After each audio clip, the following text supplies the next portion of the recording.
Hello everyone, my name is Adrian Marches and I'm the publisher and editor of ModernAnalyst.com, the premier online community for business analysts. I would like to welcome you to today's webinar titled 5 Things You Must Know About Requirements Planning. Today's featured speaker is Keith Ellis. He's back. He's Vice President of Marketing Strategic Alliances for IAG Consulting. Welcome, Keith, again to another great session.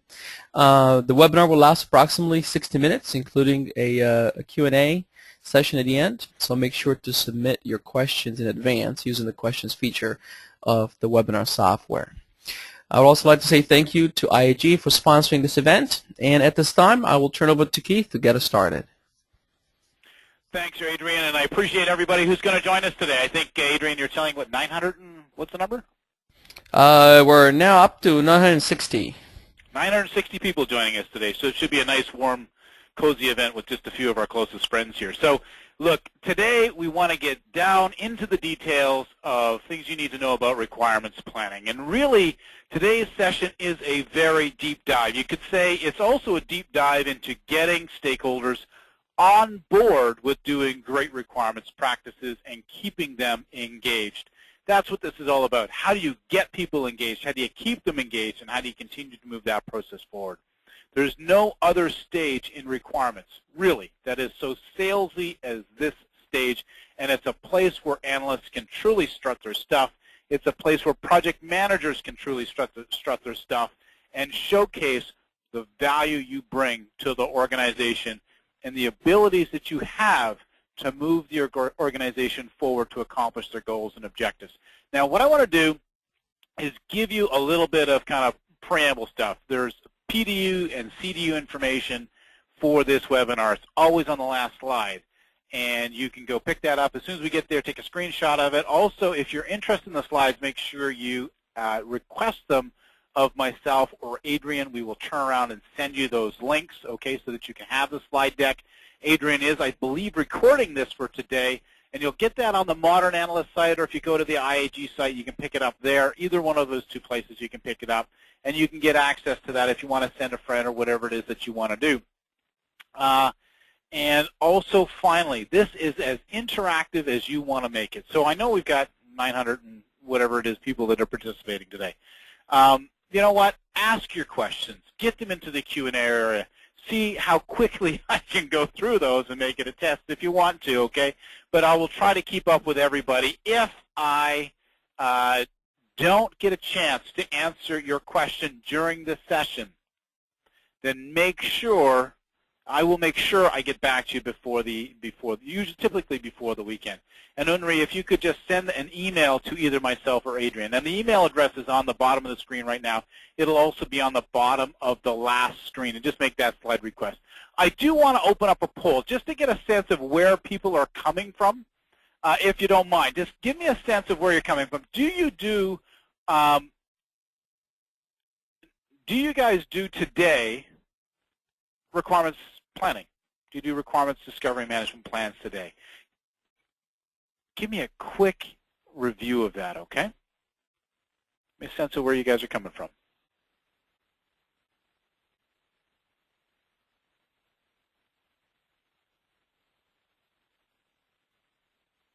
The poll's not showing. Hang on.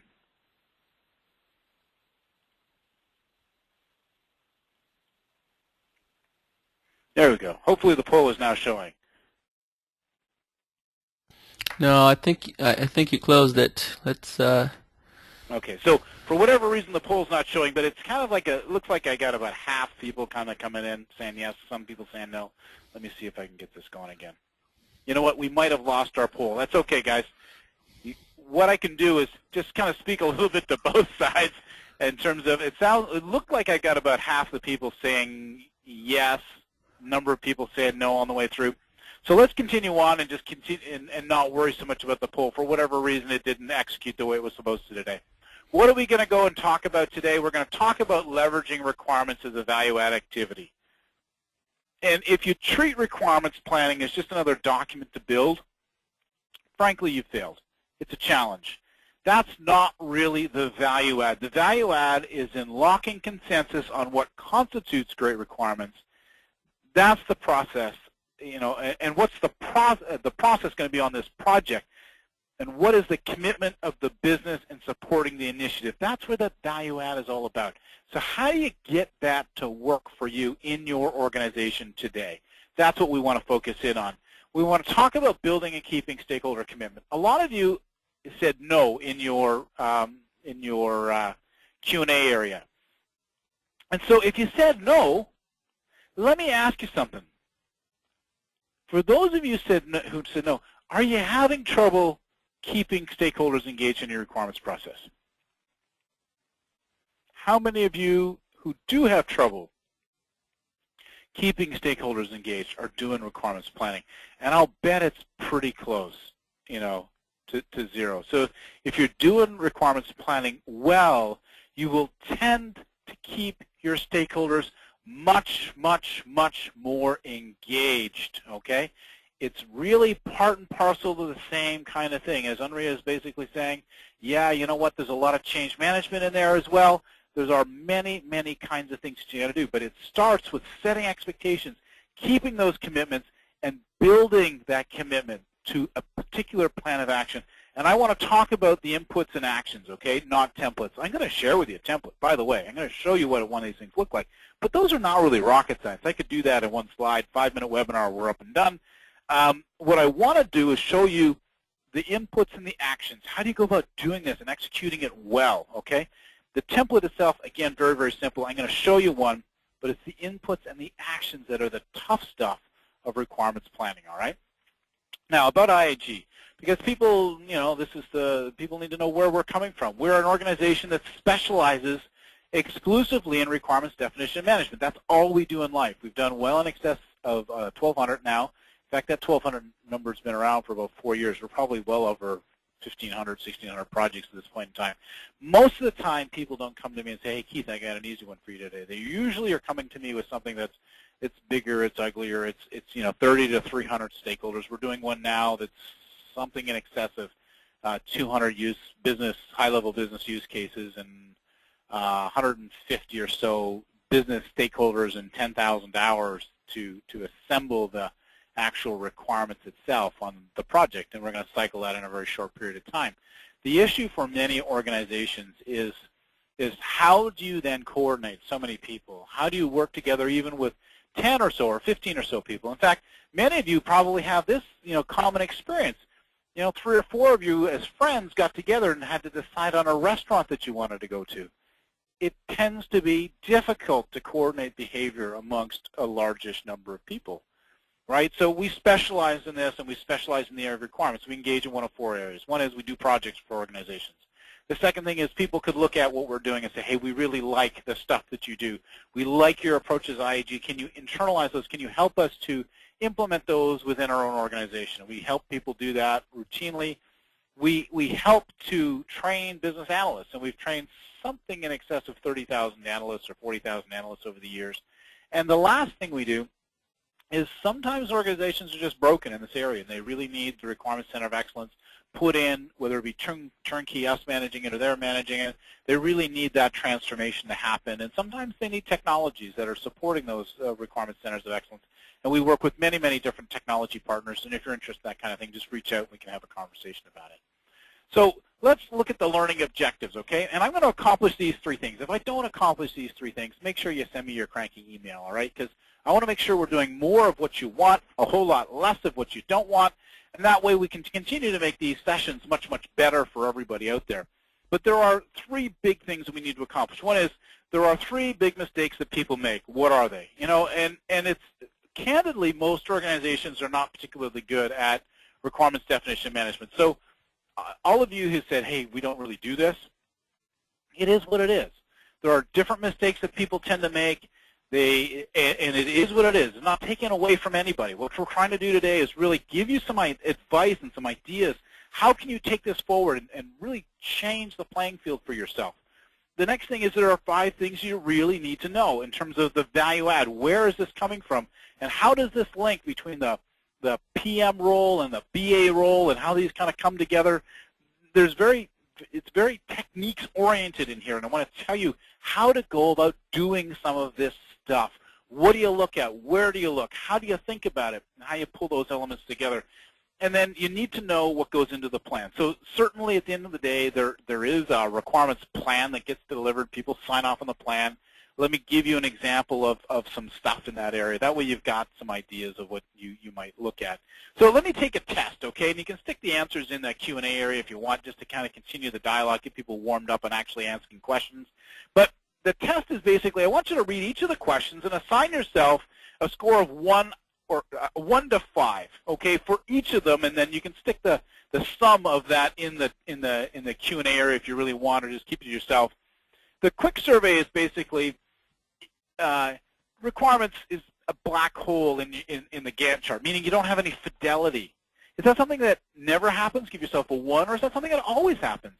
Meaning, when you look at your requirements plan, is it just, hey, we've got 4 weeks to do requirements on this project, or is there detail on how you're doing that? Project managers are unable to report progress on the requirements effort, not able to answer, how do we know when we're done? Is that something that you get a lot of? Never? So if it's a never, you give yourself a 1 or a 2. If it's always happening, give yourself a 4 or a 5, okay? How about business analysts going to the well of the subject matter experts, okay? If business analysts are going to the subject matter experts repeatedly with no end in sight, give yourself a, if it never happens, give yourself a 1 or a 2. If it's always happening, keep going back. The subject experts are busy saying, hey, we're just spending way too much time with these analysts. Give yourself a 4 or 5. Failing to get the right stakeholders, you get the idea, okay? So go down and add up what your score is, okay? Add up what your score is. So your score is going to be somewhere between 5 and 25, all right? Margaret's got it. Somewhere between 5 and 25. If you're giving me 2s or 3s in the box, you're doing it wrong. 5 and 25. You get some big numbers here. That's okay. I mean, it is what it is, all right? Polly, you can't have a 2. That's not possible anymore. Okay, so it is what it is. Thanks. All right, so most of you are scoring, most of you are scoring some pretty big numbers. Paula, wonderful. You guys are brilliant. You've got 5 out of 5. Everything is going real well. Basically, what I want you to think about is these are all symptoms. All right, they're all symptoms of poor requirements planning. In fact, you should be as close to only 5 as possible. Requirements should never be a black hole in a Gantt chart. There should be very strong answers as to knowing when you're done. The subject matter experts should not feel that they're abused. Hey, Louise, I can identify with where you're at if you're the only BA on your team as well. So the challenges that you get into here are going to be significant if there are limited resources, if there are limited a focus on requirements planning activities out there. But these are symptoms that you're going to tend to get into. If you're scoring above 13 to 15, you probably have significant room to improve. If you're above a 20 or so, you have lots of room to improve. In fact, you can probably dramatically improve your overall productivity as an analyst team if you focus in on this requirements definition management. For us, we actually end up pulling this out of organizations, outsourcing the entire thing. If you've got 300 or 400 projects, you pull the, or well, sometimes as many as few as 50 or 60 projects, you pull the whole thing out and you do what's called a requirements factory where you centralize that planning effort. And you can get a 20% productivity boost out of an analyst team just by doing that one activity. There are lots of things you can do. So in this particular case, step back and ask yourself, what are the downstream implications of being poor at requirements management? What are those downstream implications? And by the way, don't worry, a lot of organizations are poor at this, right? There's a lot of organizations that have problems in these areas. But the issue is that they have problems in many areas of requirements because they're poor at this one thing, and because it has so many different impact areas.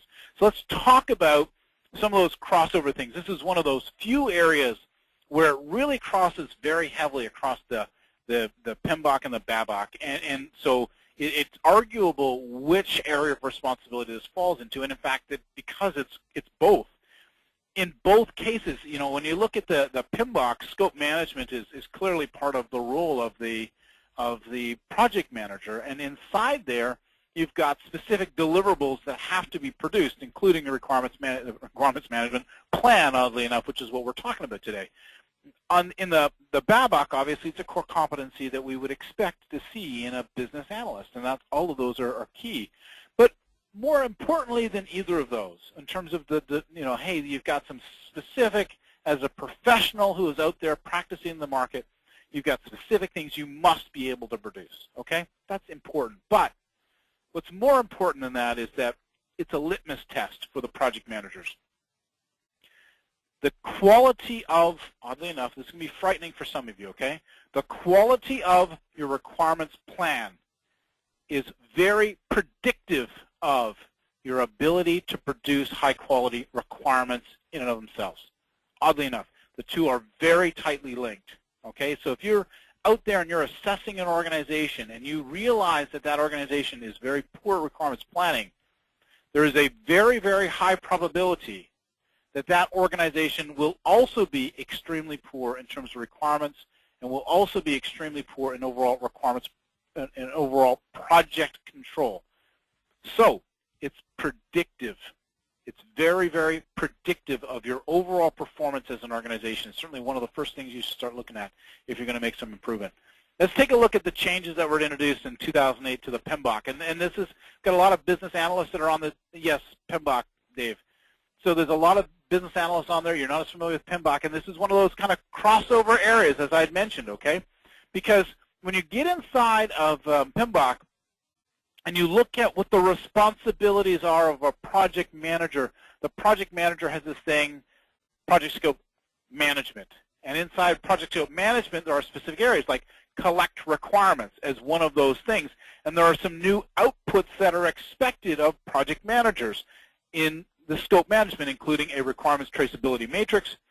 Get this, in big, bold letters, a requirements management plan and requirements documentation. Those are things that have to be there. The requirements management plan being obviously the closest thing in, or very, very close into the, your project manager's core domain of understanding what they're doing out there. So these cross over. You'll see them in both BABOK and PMBOK. So the big, what is it? The BA body of knowledge and the project management body of knowledge from IIBA, which is the BA version of it, and the PMI, Project Management Institute. So think of that as kind of some industry standards for what a business analyst should know and what a project manager should know. Sorry, David, I didn't realize that you were hitting me with that one question.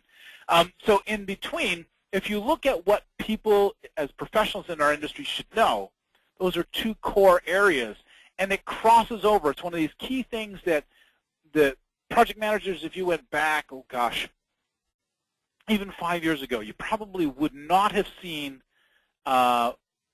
such focus on requirements planning, and the stability of requirements out there.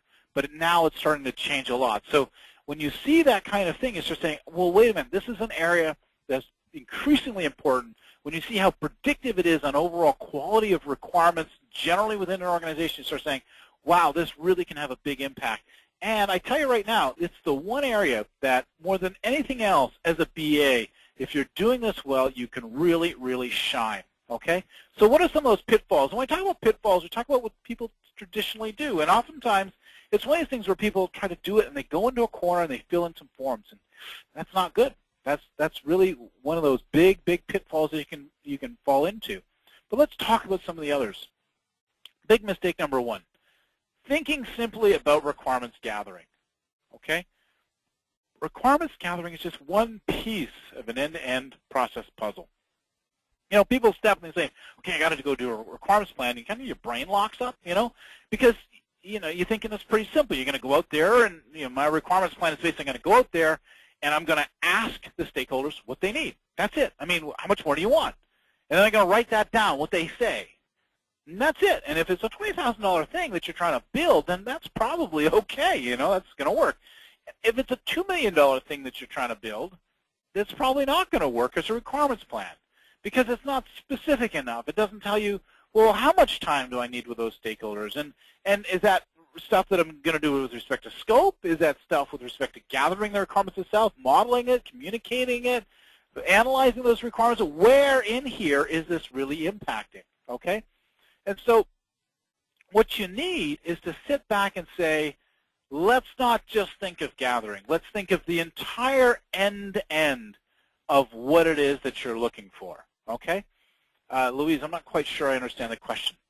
The second thing you need to do is the big mistake number 2 is thinking only in terms of schedule, all right? In terms of schedule, people will tend to think of the requirements plan as a meeting plan with their stakeholders. Okay, so this day I'm going to talk to this set of stakeholders about this one thing. And that's not it. It's more than a schedule. It's a strategy. You've got to think about the strategy of it. You've got to think in terms of achieving a certain result on the way through. Okay? So especially with project managers, there's a desire to get a work breakdown structure. All right? And the work breakdown structure it's a result or an output of the process or an output of the strategy. The requirements activity and the work packages, to be able to identify that, you got to bring it back to the strategy itself. In other words, in order to get requirements, well, what activities are going to be undertaken in here? You've got to start looking at how you're going to go about doing certain things. So let's say you've got a union in the mix of stakeholders. How are you going to deal with that? Let's say you've got highly distributed stakeholder teams. How are you going to deal with that? Let's say you've got stakeholders that are all SVPs. Does that mean your process changes because of that? So let's say the plan goes off the rails. How do you get it back on plan? What are those things that you're going to look for? Because that's the thing you look for in a good planner. What happens if something messes up? Where do I decide I'm going to get off this one set of rails and onto another set of rails? Because the requirements planning is all about making choices. It's about making strategic decisions. It's about communicating those decisions, communicating those choices, and the associated rationale with your community. And yes, I would say a work breakdown structure is an outcome of a requirements plan for certain, Deb. Okay? The next thing is, let's talk about risk management. If I sit back and I say, what are the big risks associated with the requirements plan, or with projects generally? The big risks are going to be from Standish, right? Big risks: lack of user input, vague or incomplete requirements, missing or incorrect requirements, changing requirements and specifications. Those are the 4 top reasons. Doesn't matter what year you go to, whatever survey about projects and project failure. These are the big 4, right? Well, gosh, how many of these are linked to requirements? All of them. Huge. So it's you got to ask yourself, well, why did projects fail? And then you got to say, well, how do I mitigate that risk? And your requirements management plan, your definition of management plan, is there to help you identify and mitigate risk. It's there to help you look at and say, wait a minute now, one of the biggest sources of risk in terms of our overall project failure is that we fail to get requirements properly. We fail to get this done right. So how do I manage this in a better way? You know that 70% of project failures, or 70% of projects that fail because they didn't do a good job on the requirements. Learn from the past. Get the stakeholder buy-in, build that buy-in through effective planning, and then drive it forward. So how can you use requirements planning to add value to the organization, all right? You know, this is, beyond anything else, your time to shine as a BA or a PM. It is the first area where you really have tremendous influence on the overall process. You can influence it at this stage. Once you get past this stage, it becomes harder and harder to influence. You can fix an airplane when it's on the ground, right? You can change up the engine. You can do all kinds of cool things with that airplane. Once it gets up into the air and your project is moving forward, it takes on direction, magnitude, momentum, blah, blah, blah, harder to deal with. Okay? Sorry, I've got a bit of a cold on the back end. So should we try to have you know, no, I wouldn't necessarily have a one-to-one match with the requirement strategies to each of those risk areas. What I would do is say, make sure you are taking into account that your requirements plan, and the reason you're doing it is to manage project risk. You're dramatically reducing project risk because you need to define in the plan how you're going to get user input, what you mean by complete requirements, what you're going to do about incorrect or missing requirements, and how you're going to identify that, and how you're going to manage change to the specification. So you're dealing with some of those categories as elements in your planning document, okay? But you need to deal with some of those different things. So in terms of, somebody's keeping track, Carrie, yes, I'm getting to the 5 right now, okay? Those are the 3 things where people mess up. Now I'm going to talk about 5 things that you can do to add value, okay? So it's true. 5 things you must know about requirements planning are coming up, right? So, and Carl, thanks for picking on me there. There is a meta principle, okay? The first thing I need you to think about is value add from a stakeholder perspective, okay? Value add from a stakeholder perspective. You need to be thinking about what's in it for me from their perspective. Because if you go out to your stakeholders and you say, okay, I need the client, I need all those subject matter experts locked in a room for 3 months. The first thing people go, whoa, whoa, whoa, whoa, whoa, whoa, whoa, whoa. What do you mean you need them all locked in a room for 3 months? Oh, my God, we can't do blah, blah, blah.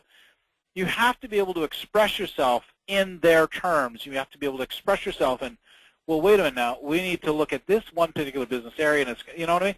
Break it down. Talk to them in terms of what's in it for them. What's in it for the QA team? What's in it for the application development? Let's talk about what they need to accomplish and how do you engage them. If you go away into a corner and you just write out the plan, you've failed. Requirements planning, the essence of requirements planning, of excellent requirements planning is it's not a document. It's a process for engaging the organization in dialogue and loading the deck for success. It's all about talking to people about what they can and cannot support, what their needs are, and how you can better deal with those needs, and how you can better deal with their needs with respect to how you're going to go about getting the requirements. What if, Jocelyn, so what if the PM and the BA both want to do requirements planning? Fabulous. That's great, because 2 different sets of expertise there. One of them is going to have fabulous expertise in terms of the techniques and what you need to do or how you can go about best accomplishing those, the goals of gathering the requirements, and the other is probably going to be extremely good about helping you to manage stakeholder expectations, helping you to drive those expectations out into the organization, how to communicate some of those. So think about that as perhaps a shared responsibility that you want to use within your organization. So it's not a bad thing. In fact, it oftentimes will share as a responsibility across the organization. How do BA and PM functions sometimes deal with XX to CIO? Okay, do it on his own way? Yeah, well, that happened, okay. Okay, so Andrew, one of the challenges that you're having, it sounds like, is that you've got senior people who are kind of dictating how you do the plan in a certain area. And that will happen. Absolutely, that will happen. And so one of the things that you can do in that role is broaden out the discussion.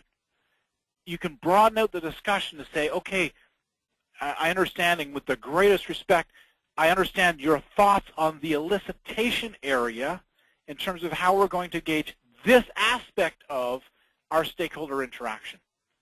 There are other elements of this plan that we need to deal with in terms of the scoping. Here's what we need to do. Here's what we need to do on this side. Here's what we need to. So you broaden out that discussion, and it helps you to create a better interaction with people. Where does the requirements planning fit into the SDLC? I would say, Louise, right up the front, the very front end. In fact, we use it as an intake process ourselves, and it works extremely well there. Where is he seeing the questions he is responding to? I'm not sure about your particular question, David. Maybe get you to restate that particular one for me, okay?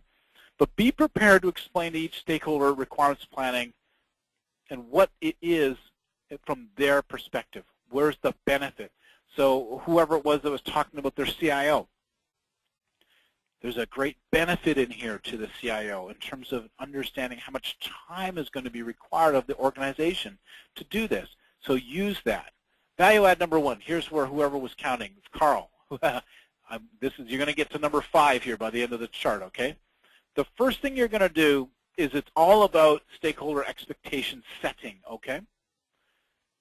And you're going to use requirements planning to set expectations directly. And directly is, what is the expected contribution? When, where, how, why, right? What are you expected to contribute? The timing, the location, type of engagement, rationale. What are the things you're going to do? And that's important.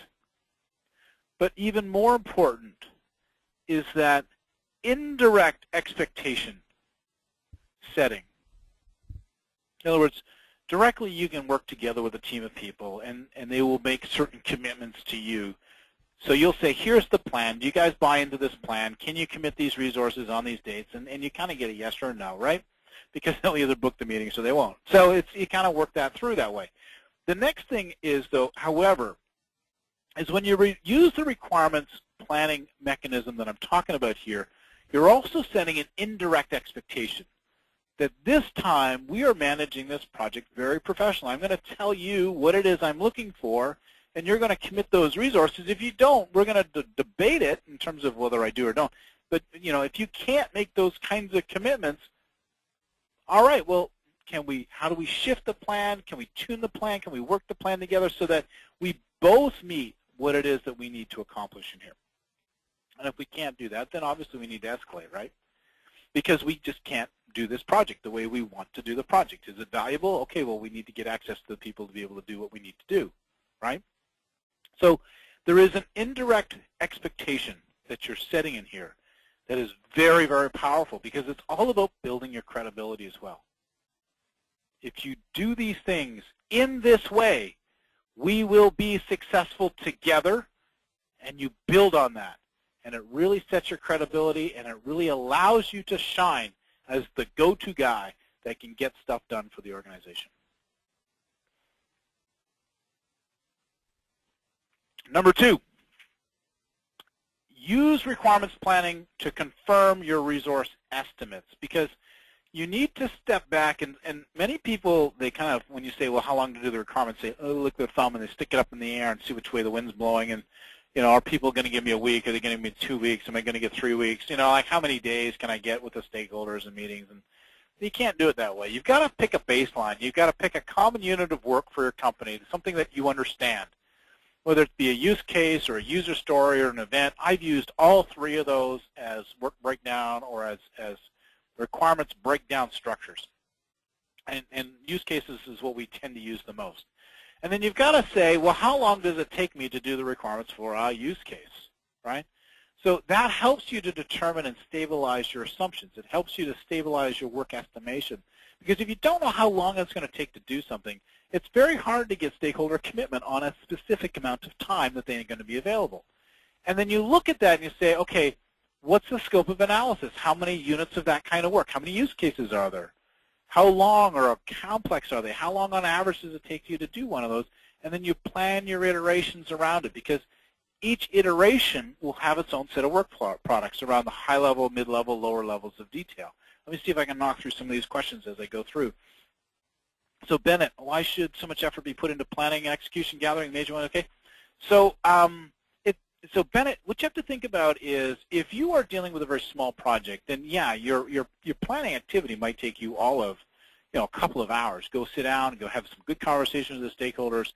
You're basically running through the exact same set of things that I'm talking about, but you're doing it in a very condensed way. You're just making sure you're covering off the bases, making sure you've got the right commitments in place, making sure you can interact with the stakeholders you need to deal with. If you're dealing with a $2, $3, $4 million thing, then it becomes much more complicated.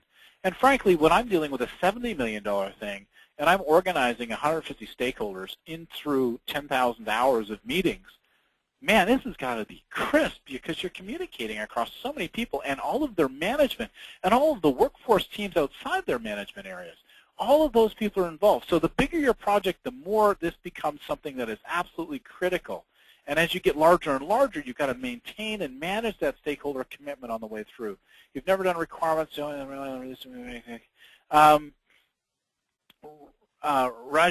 what you need to think about with respect to your requirements in this area is if you're being handed requirements and you need to manage that with the vendor relationships that you have, the planning activities that you can do here can help you through some of those change activities because you're probably dealing with vague or ambiguous requirements in different places. So what you might do is tune what I'm telling you about and say, well, how do I spin requirements planning here in terms of requirements clarification sessions or requirements clarification as a process of working back and forth with your vendors, okay? Because that might help you kind of help people internalize the requirements a little bit more easily. How detailed requirements need to be, Deval, I'm going to respond to that in a second. Work breakdown structure first or plan first. The plan comes first, then the work breakdown structure comes after that because you got to have the strategy first, then the work breakdown structure. How are requirements different from a work breakdown? I'll have to answer that one in the next bit. What stage do you involve the design team, user, way down, way, AB, way down, okay? Requirements planning right now is really the PM and the BA working together with the business to establish the commitment.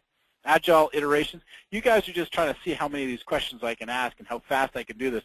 Agile iterative requirements methodologies, we run our own is very iterative and agile in terms of the way we do it. Physically, however, when you're dealing in agile project structure with real agile folks, like you're doing Scrum or something like that, your sprint zero is equivalent to a requirements planning, really, in terms of how you're doing it. So there's different structures that you're using, and you call it different, and you use different words.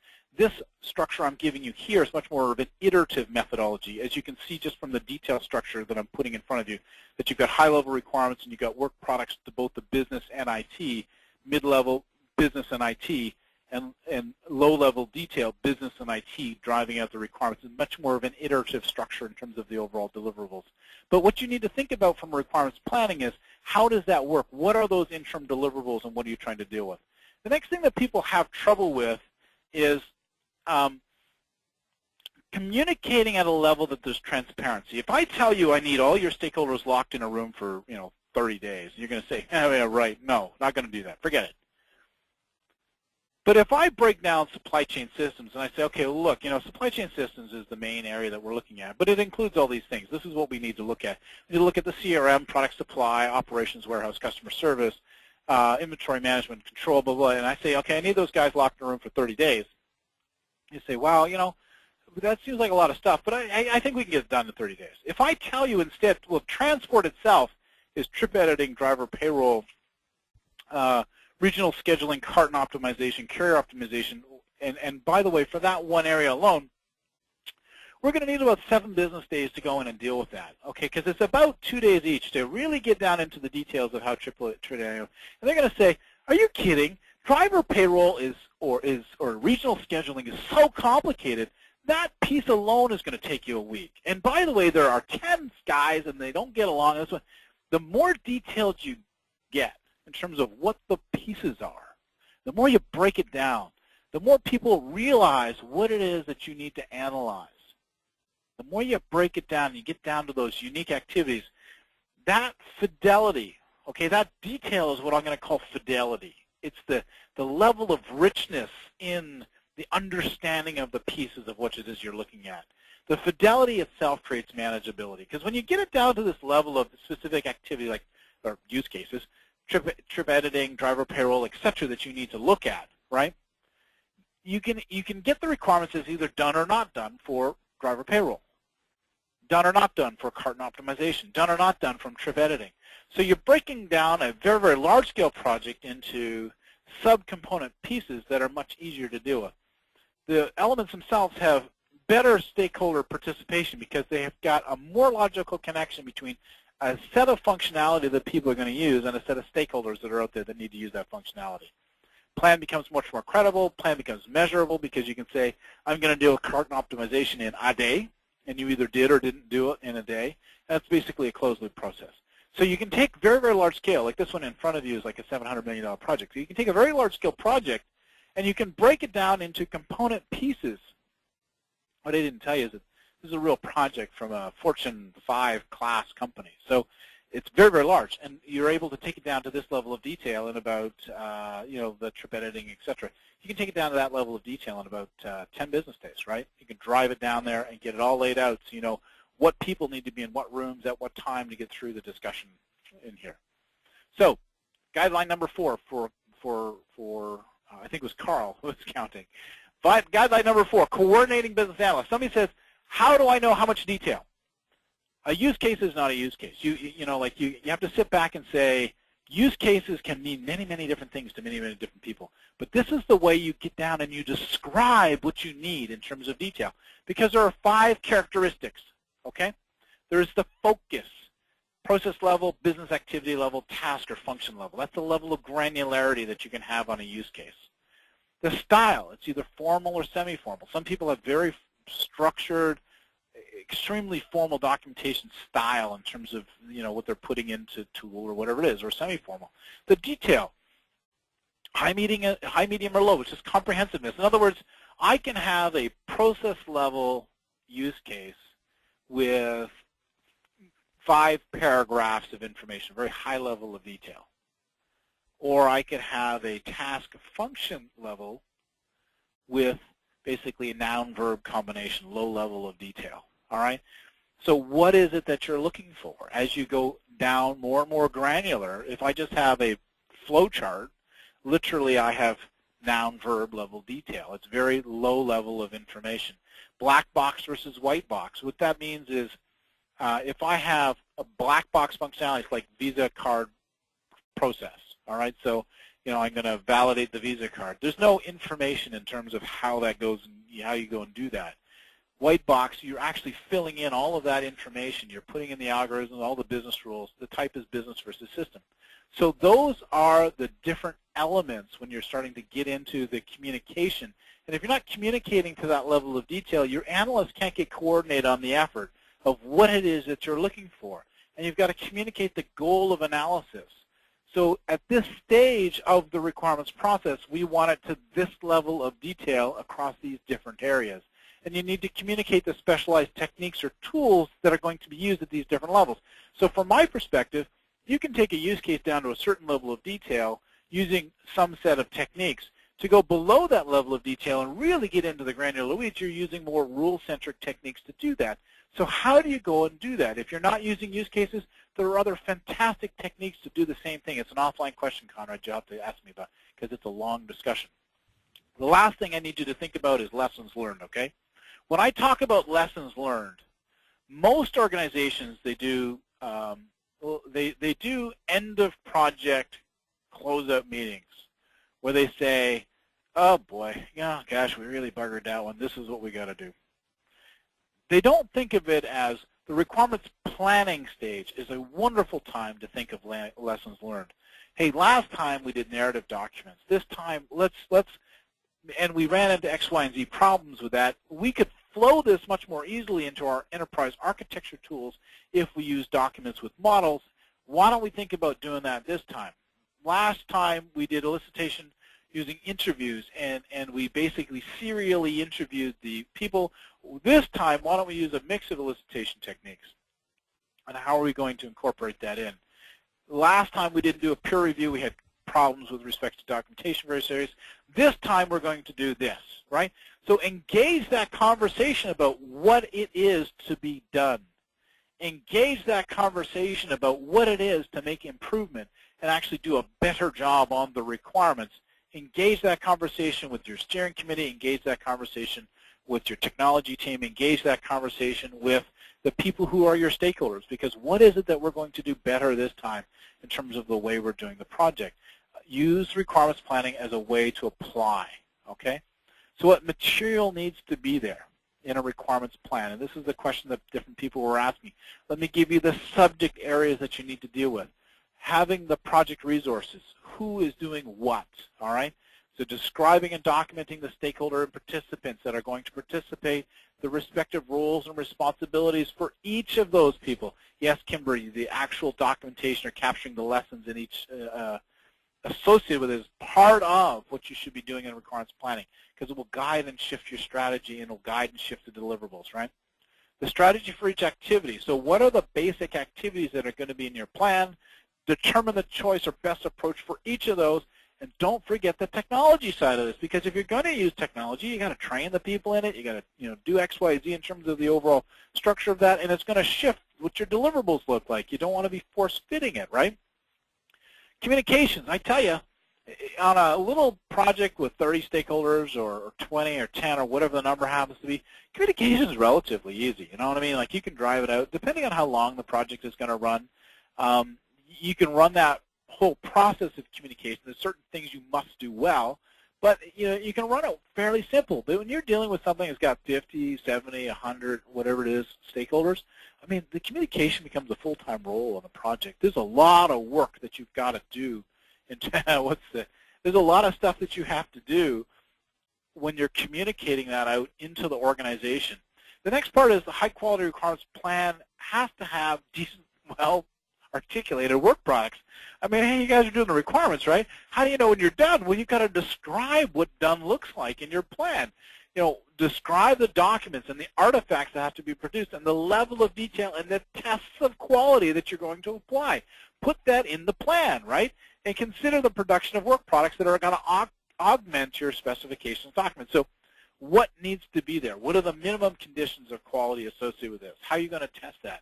Because that makes a great conversation with your steering committee. This is what we're doing and how we're doing it. The work plan itself, which is your work breakdown structure, okay, so meetings, when are those going to be, what are the outcomes associated with the work division strategy. And work division strategy really applies when you're dealing with larger and larger types of projects, okay, because you might have a team of 10, 15, 20 analysts. We've got one now, 20 analysts working. They need to understand who does what to whom and what's the order of responsibility in the project structure. So people want to know, what does the plan look like? And this is what one of ours looks like. Very simple, not complicated. By the way, you have to execute with situational awareness, all right? So the process remains the same. In fact, I would encourage you, have this presentation beside you when you're doing your requirements planning. Even if you're doing like a $15,000, $20,000 thing, just have it beside you and just go through the checkbox thinking on each of the slides. Okay, did I do that? Did I think about this? Anything special here? Anything special here? Just go through it and just have it there. Your requirements plan may take you all of, on a $20,000 thing, an hour. And it might be half a page, if that. And you're doing it that way so that you verify the interactions that you're going to need to have with the customer, and you're verifying that set of things that you need from them as you go through each of these areas. That's really what you end up doing, right? If it's a $10, $15 million project, even if it's a $1 million project dealing with a complex organization, you may need to take a day or two to go through and develop this and then negotiate it back and forth with the people that are involved so that you ensure you have buy-in. Here, you are the team lead. This is what I need from you. This is how many hours I'm going to need with your people. This is how we're going to conduct those discussions. This is why this time is different. Are you committed to doing the same things I'm committed to doing and getting to these kinds of results together? Because if you're not, I'd rather know now than find out a month from now. And that will help you dramatically improve what you're doing. June, no problem. You can have a copy of my slides, but you got to send me an email to kls@igg.biz. And that email address, I know you didn't copy it down, is on the last slide of my deck, and that just basically keeps you around. Yeah, I've made a misspelling. Have I? That's because I grabbed it out of a real plan. I guess I hadn't fixed it yet. Sorry about that, Melissa. Thank you for catching it. So, closing thoughts. Think of value add when you think of requirements planning. I have one plan, by the way, Melissa. It's well in excess of 100 pages, and that's because we're controlling a $70 million project. But this particular one here is much shorter because you're controlling a $5 million project. So it's just all about situational awareness. Some of them are very, very complex. Some of them are much more simple. Joseph, 900 people participating in the call. You have to send me an email, and I can respond to that relatively quickly, okay? Think value add when you think of requirements planning. You have to think value add. Don't just go into a corner and fill in a template. If you fill in a template, you've not accomplished the value add. The value is in the conversation. It is a process, not a document. It's about negotiation. It's about what's in it for you, what's in it for me. How do we manage balancing that together and jointly achieving what it is we need to achieve. Okay? Yeah, you can get a copy. I don't know if I have a copy of a plan that I can share with you. We do have an example up on our website if you want to go take a look in there. They use requirements planning to set you apart from the pack. And I'm telling you right now, this is the one area where you can really shine as a business analyst. You take one thing away, okay, from this conversation today. It's requirements planning is the area that will help you shine as the go-to guy. Because you're the one that can help the business figure out what to do to be successful. That's powerful. That's exciting. That's what you need to accomplish as a business analyst. Hey, these are the techniques. This is how we can go get this done. This is how we can better execute on what it is that we're trying to execute on. That makes you the go-to guy. Requirements planning will set you apart if you're great at it. And oh, by the way, it's a litmus test. Organizations that are not great at it tend to be really lousy at doing requirements out there. It's an almost direct one-to-one relationship. Track your results against your planning. You've got a closed loop here, right? If you do a great job on planning, you should be tracking your results against that. We're doing one project. It's a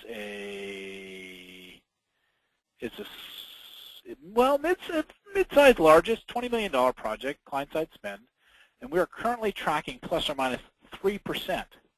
3% on plan. That's not bad. You need to do the same kind of thing. How good are you at forecasting? And oh, by the way, when you first start forecasting, this shouldn't be any big surprise. You're going to suck at it. You're not going to be great. But after a year, after some period of time, you're going to get that much better, and you're going to be setting very, very, very tight expectations with stakeholders and achieving good results. So hopefully I've accomplished the business objectives today that we set out. Again, if I didn't accomplish these objectives of setting and illustrating the pitfalls of traditional approaches, I said 3 of those. I gave you good guidelines, I hope, for making requirements planning and value-added activity. I gave you 5 of those, Carl, 5. I gave you 5 in that area. And knowing, and I'm teasing you, Carl, I know I don't want to, anyway, and knowing what material must be present in a high-quality requirements plan, I hope I've accomplished that in the last slide on the way through. Hey, by the way, we're in this business. One slide on IAG, again, reminding you if this is something that you need help with, give us a call. If you're trying to drive a project and you really need somebody that can do this well and can work together with you, this is something we spend our lives doing, right? Give us a call. And then there's the REP, the PMI information, the CDU information, if you're interested in that stuff, and my email address for all of those who are interested in getting the slide deck. Email either me or Adrian, and either of us will be happy to send you the slide deck on the way through. Let me, yeah, Louise, my point with respect to it's not a document. It is a document, but ultimately speaking, if you only deliver the document without the discussion, you failed. If you deliver the discussion without the document, you've actually probably succeeded to some extent because you've set the expectations. So the most important thing is the discussion. It's the interaction with the stakeholders. It's the setting of expectation and the description around the expectation that really sets it apart and makes that work. Danielle, the presentation will be available outside of this webinar. I believe Adrian is actually taking a recording of the session today, and you'll have that on Modern Analyst. The other thing that you'll do is you can go onto the IAG site if you want it right away, and you can listen to another one that's been recorded. How does it change depending on the environments? Well, when you get into, Ryan, Agile specifically, you're going to use different sets of techniques. So specifically, you're using a Sprint Zero to do this type of planning, and you're going to do backlog building, which is it's different in Agile Scrum as an environment. They're using different sets of techniques, different approaches to drive it through, but essentially achieving very, very similar results. Because in Agile, what you're doing is you're presetting ways that you're going to work. We're going to run certain meetings, certain Scrum meetings. We're going to take an hour a day to do that set of activities. These are the interactions and the controls. This is the way we're going to build the backlog, blah, blah, blah, blah, blah. So you're doing different kinds of things, but you're essentially accomplishing very similar kinds of outcomes. Real-life value in using SharePoint to better and centrally locate these plans and artifacts. Carl, we actually use SharePoint on very large activities, and it works extremely well. It is also, I hate to say this, I hope there's no Microsoft folks on, but it's a very pesky technology.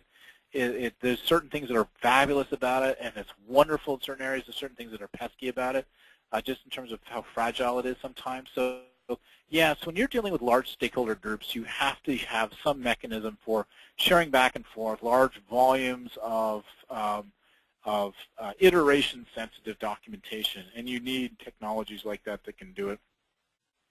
So to shine and to transparently show the scope of work, yes, absolutely, Edward, absolutely you need to show the scope of work and the risk of not doing the work, and that's fundamental to the plan, as is the discussion around what you're really trying to accomplish. Because if you have that discussion around what you're really trying to accomplish, then people get on board with that. They say, okay, I understand the strategy, and we'll have those people available, and they'll start working together with you. Is there a specific methodology at which you can estimate the requirements gathering phase correctly?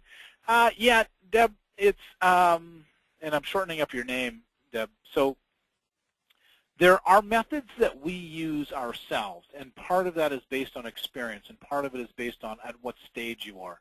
But if you basically say that the initial gathering phase is 1 unit of work, then the detailed phase typically is going to be 3 units of work, etc. So there are certain ways of doing estimation along that path, you know, and the initial scoping is like 1/4 of a unit, or is a 1/5 of a unit of work, or something like that.